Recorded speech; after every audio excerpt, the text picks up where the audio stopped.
All right, hey guys, welcome to the second unit in child rearing. This time we just very simply are going to cover then versus now comparison. So what we're going to do is talk about the fact that we, as we talked about in, I believe it was in Unit 1, about how we evolved as a species and the fact that we evolved for the first 150,000 years or so in small packs, 100 at most people. And that had consequences for how the social institution of child rearing would go. What we have in just a very general way is child rearing happened in large networks of intimates. What that means is because everybody pretty much knew everybody, people would take responsibility for cooperating and helping out with child rearing. It also meant that the people who were taking care of a child, knew that kid and were intimately connected with that kid and intimately connected with that kid's parents. And so if I was looking after somebody's kid, I knew that family, that nuclear family part of our group would be looking after my kid at some point. And that's going to have consequences for how tight-knit that process would be. The other thing that we need to know about that, so in addition to large networks of intimates, which you can already see is going to be varying greatly from what we have, the specific practices would be based on the culture. And these are just a couple of examples of the way some particular groups would organize their practice of child rearing. Some of it would be based on storytelling. So myths about, the disobedient fox who ends up, getting killed by cougars or something like that. So kids, don't be disobedient.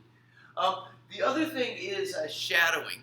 The word that's actually used in literature is being incorporated into adult activities, but I didn't want to write up there the idea of incorporation because corporations have a different meaning for us in this class.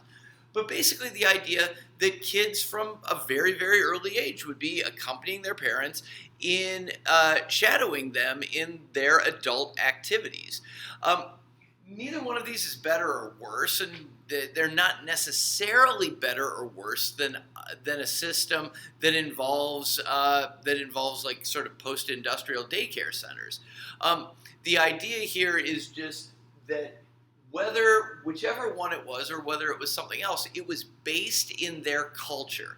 What was important to them in terms of their symbolic universe defining reality a certain way, and their collective consciousness in terms of how they were supposed to live their lives. Now, let's contrast that to what we have.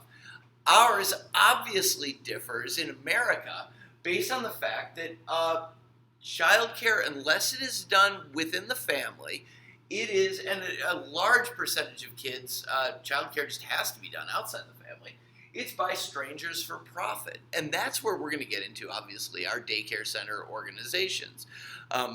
We will get into those in the readings and in the documentary. So we've got by strangers and for profit, and that means there's going to be less investment in those, possibly at least, less investment in the quality of the care. If I'm doing something for a job, I am not going to necessarily care about it as much as if I am connected to that person. For us, the specific practices are also going to be based in our culture, but our culture is rooted in a very significant way, not in a bad or a good way, but in a significant way, in individualism. And the consequence that is going to have is that in America right now, we mostly let daycare centers kind of manage themselves.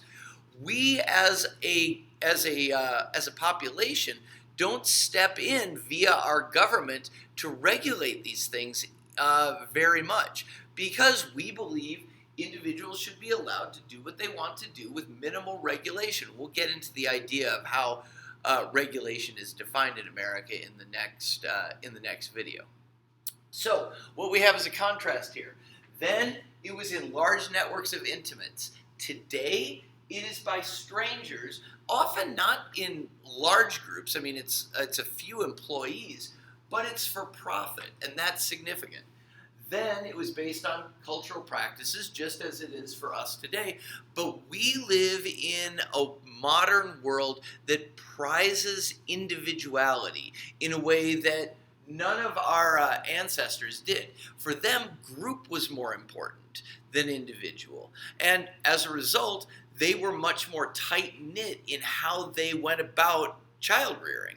For us, because we are much more individualistic, we will have practices that'll vary from, there are fantastic daycares that get kids ready for kindergarten and take care of them and provide enriching activities once they're even in school, to being left to just hang out and watch TV or interact just with the other kids with minimal parental involvement, minimal child care worker involvement. And you're going to read one horrible story about a child care where the owner of this organization left the kids with something cooking on the stove, and the consequences are obviously going to be horrible. It can be so. The main idea here is that because our culture is individualistic, we have a greater variety of quality and a greater variety of ways that child rearing happens within our society. Okay, the next video, that's it for this one. That'd be a record for shortness for me. Next video, what we're going to get into is talking about specifically how our culture